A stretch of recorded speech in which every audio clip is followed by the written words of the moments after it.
Yo, what is up, guys? So I haven't done one of these in a while, but every once in a while I'll stumble across one or a subscriber will link me to one. Basically what it is an NBA video that they want me to react to or rebuttal to. And this one was sent to me. It's called the 5 of the most overrated players in NBA history. Now I already started watching it a bit. I skipped through it a bit, so I kind of already know what he's going to say. So now what we're gonna do is we're gonna watch some of this video and then I'll give you my thoughts on what he says. What is going on, guys? DBG here, and this video I'm going to be talking about 5 of the most overrated players in NBA history. I know this video is going to get a lot of hate because a lot of people's favourite players are going to be on this list, but in my opinion these 5 players are incredibly overrated. First we have got Jason Williams, who a lot of people consider to be one of the best ball handlers and passers of all time. The dude only averaged 6 assists for his career. He was a flashy passer. He made some of the best highlight passes in history, but as a player he was not very good. He averaged 10.5 points and 6 assists a game for his career, and his only real accolade is making the NBA All-Rookie First Team, and he did win a championship in 2006, but that was D Wade and Shaq. But even when he was at the Kings and the Grizzlies, when all these videos of him passing have now resurfaced, the Kings were better after they got Mike Bibby from. So in the end... Alright, I paused the video right there. I'm not quite sure where he's saying Jason Williams overrated. I get that he's not the best player of all time. Was he the best point guard of all time? Most definitely not. But overrated is one thing he's not, because we all know what Jason Williams is. He got confused with what it means to be one of the best passers of all time and have some of the best passes of all time. Jason Williams is known for having some of the best passes of all time, not being the best passer of all time. Yes, his passes were flashy and it was fun to watch, but we all know that's what Jason Williams was, so to say that he's overrated doesn't really make sense. He wasn't that much of a reason why they were winning, and when he went to the Grizzlies he had his best few seasons statistically. His team was awful. He looked good on a terrible team. So overall, Jason Williams was a decent NBA player. He was a decent player. But anyone talking about him being one of the best passers of all time is just straight up wrong. The guy was flashy. He was not an exceptional passer. Next up we have got one of the most hyped players in history, and it is Vince Carter. And was his hype justified? I don't think so. Obviously he was named 8 All-Star teams because he was box office. He was an exciting player to watch. But the fact is that some people think that this guy is an all-time great. He only made 2 All-NBA teams. An All-NBA second team in 2001, and All-NBA third team in 2000. He was hype. He was a decent player. Actually no, he was a very, very good player. He saved himself there. He said he was only a decent player, but he saved himself and he said he was a very, very good player. But once again, I'm not quite sure how Vince Carter is overrated. I think to some people, when people talk about a player and they praise a player for being great, to them, to that person, what they hear is best player of all time. So I might talk about Vince Carter and how good he was, how great he was, and that person might think I'm saying that they are the greatest player of all time. Vince Carter was an amazing NBA player, easily the best dunker the game has ever seen. I know Zach LaVine and Aaron Gordon are trying to change that with the dunk contest, but still Vince Carter is still #1 for now. So he's the best dunker the NBA has seen. He was also a great scorer. And like he said, he made 8 NBA All-Star teams. He never won an NBA championship, but you can't measure a player by how great they are or if they never won a championship, because you have players like Allen Iverson and Charles Barkley, Tracy McGrady, players like that never won a championship. They were great players. So for him to say that Vince Carter is overrated, once again, I think that's only because he himself is rating Vince Carter too high in his mind, or he thinks other people are rating Vince Carter too high when they're actually not rating Vince Carter too high. They're just basically, we all know, once again, everyone knows what Vince Carter is. Vince Carter was one of the best shooting guards to ever play the game. No, he's not like top 5. No, he's not top 5. Maybe you can make an argument for top 10. Possibly you can make an argument for top 10. But still, to call Vince Carter overrated, there would have to be a general consensus that he was a top 5 shooting guard of all time, which he was not. Calling him an all-time great, calling him one of the best players in this generation is just ridiculous. Vince Carter was a great player, but he was not an all-time. Like, he just said calling him one of the best players of Vince Carter's generation was ridiculous. It wasn't. Vince Carter was one of the best players of his generations. That's true. To be the best, one of the best players of your generation, that doesn't mean you have to be like a top 1, 2, or 3 guy in his generation. Of course not. That goes to guys like Tim Duncan, Kobe Bryant, Kevin Garnett, Dirk Nowitzki, people like that. Vince Carter wasn't on that level, but he was still one of the best players of that generation. Time great. He's not one of the top 20 players of the past 15 years. And see right there, that's a no-duh statement. Of course he's not one of the top 15 players of the past 20 years. Everyone knows that. No one's saying he is. The way people talk about him in his prime, like he was the best player in the world, he wasn't. No one was talking about him like he was the best player in the world. And tell me one person who you've seen talking about Vince Carter like he's the best player in the world. See, this guy is making up facts. He's putting words into people's mouths that people never said. No one has ever said Vince Carter was a top 15 player in the past 20 years. No one is saying that. So how can you call him overrated because he's not one of those things when people never said he was one of those things? He was nowhere close. Next up, we have got one of the best scorers of the last 15 years, Gilbert Arenas, who actually, in 2005-2006, averaged 29.3 points per game, which is exceptional. Although he was a great scorer, he wasn't really a winner. He had a decent team. He had all-stars like Caron Butler and Antoine Jameson playing with him, and he still couldn't even make an Eastern Conference Finals. And people talking about him like in his prime, he was the best point guard in the NBA. He made 3... Who are these people that you are talking to?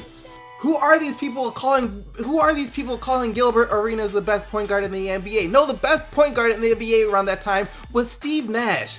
Everybody knows this. Nobody was saying Gilbert Arenas was the best point guard in that generation. Nobody was saying that. Calling him overrated with no real fact that people are overrating him at all. 3 All-NBA teams, a second team and 2 third teams. And even in his seasons where he averaged 29.3 points per game and 28.4 points per game, he still only made the All-NBA second team. So you're gonna judge him based on only making the All-NBA second team, only making the All-NBA second team. Do you know there are great players who don't even make the All-NBA teams? James Harden last year had a phenomenal season. Didn't make the first, second, or third team. So what? James Harden isn't one of the best players in the NBA now because he didn't make the All-NBA team last year. That's just ridiculous logic. That is flat out ridiculous logic. While he was a flat-out scorer, a very, very good player, don't get me wrong, he was not one of the best players the last 15 years. Obviously, statistics-wise, he probably looked like it, but he wasn't. He was clutch, but he couldn't win. He had good teammates around him, and the fact is that Gilbert Arenas is incredibly overrated. He could score better than nearly everyone in the league, but his just overall game wasn't suited to a winning team. He just said it himself. He could score almost better than anyone in the league at the time. That's what we said Gilbert Arenas was at the time when he was playing. A scorer, one of the best scorers in the game at the time when he was playing. So how can you say he's overrated if that's what he was and everyone acknowledges that that's what he was? He was clutch, he was big time, but he was not one of the top 3 point guards in the NBA at any stage he was in the league. So that's why I don't understand why people are saying he was a top 2 or 3 player in the league. In an era prime AI, LeBron James, Kobe Bryant, Kevin Garnett, Tim Duncan, Steve Nash, Dwayne Wade, Gilbert Arenas does not come close to these guys, and he never did. Next up, we have got Tracy McGrady, who, again, was an exceptional player. Talent-wise, he is one of the best players in NBA history. He's won 2 scoring championships and one where he averaged 32.1 points per game. He's a 7-time All-Star and he made 7 All-NBA teams. But the reason why I think he's overrated is, like Arenas, people are saying that this guy was the best player of his era. He was great. He could have possibly been.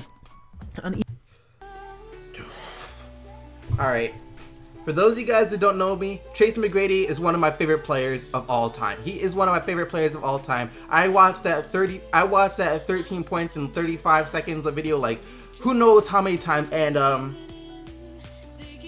This guy just called him overrated because people said he was the best player in the NBA at the all-time. No, what people said was, if Tracy McGrady was healthy, he was one of the best players in the NBA at the all-time, if not the best player in the NBA at the time, just up there with Kobe Bryant. You cannot dispute that. He was right up there with Kobe Bryant. Kobe Bryant himself acknowledged this. Kobe Bryant has come out time and time again saying that the player that gives him the most troubles was Tracy McGrady. And keep in mind, Kobe Bryant has gone against LeBron James. Kobe Bryant has gone against Michael Jordan. Kobe Bryant has played all of these guys, and he said the guy that gave him the most troubles was Tracy McGrady, because Tracy McGrady was the full package. Tracy McGrady could go out there and do everything. Tracy McGrady, if he could have stayed healthy, would have had one of the best careers the NBA has ever seen. Maybe would he have won a championship? Who knows? Maybe not. But he could have been like an Allen Iverson, one of the best players in the NBA that never won a championship, which happens to a lot of great players. Even though people are saying, oh, it was just injuries that slowed him down,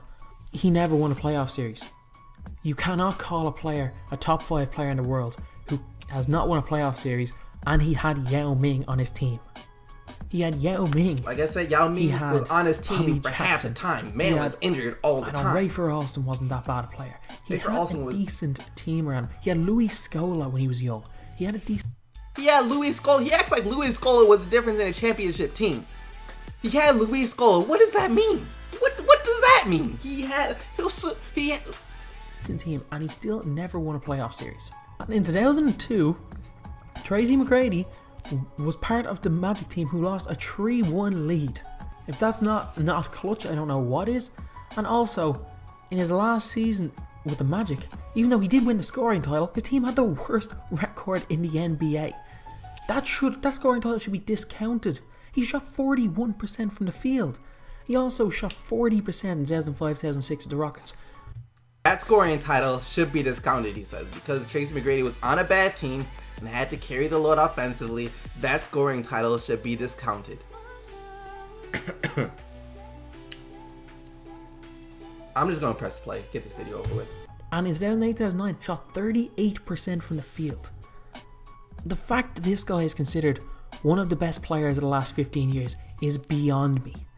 He was a good player, a very, very good scorer, but he was not a winner, and he was an extreme volume shooter. And even when he was scoring well with the Magic, his team wasn't winning. And last up, we have got the one that I know for a fact I'm going to get the most hate for, and it is Reggie Miller.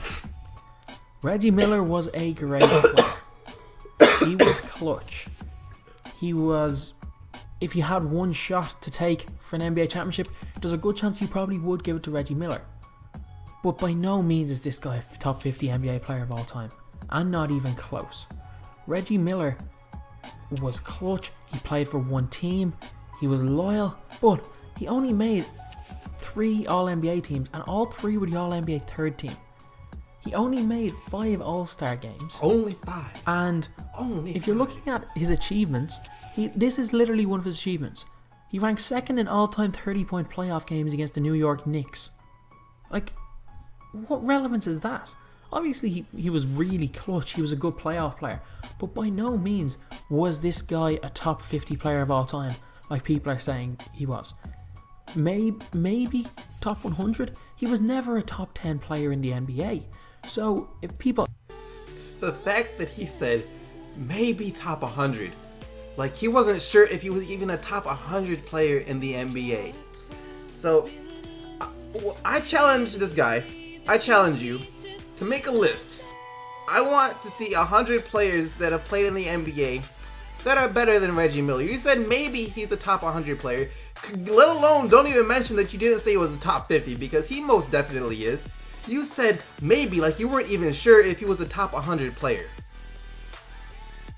I challenge you to write down a list of 100 players that were better than Reggie Miller. Take your time.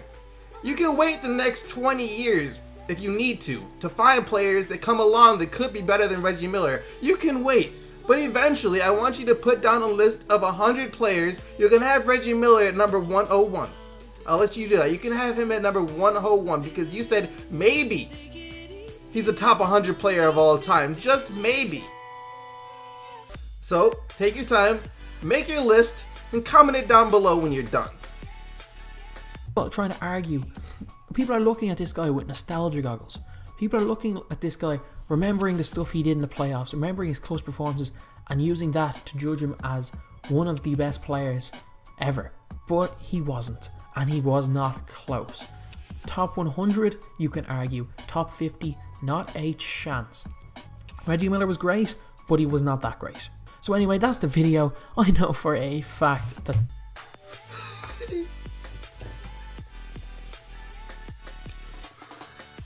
You said you can argue. You know what? I'm done. You guys already know what this video was. You guys already know.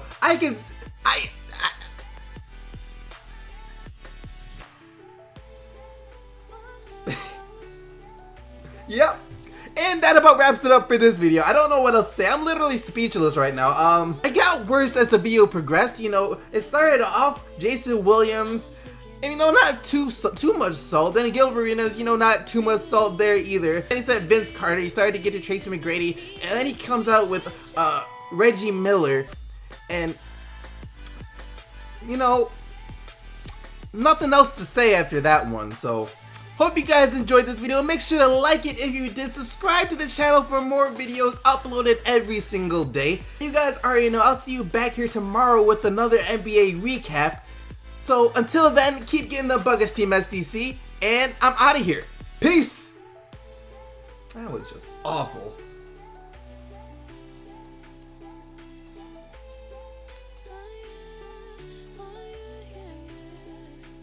Never mind, I'm thinking out loud before we drive.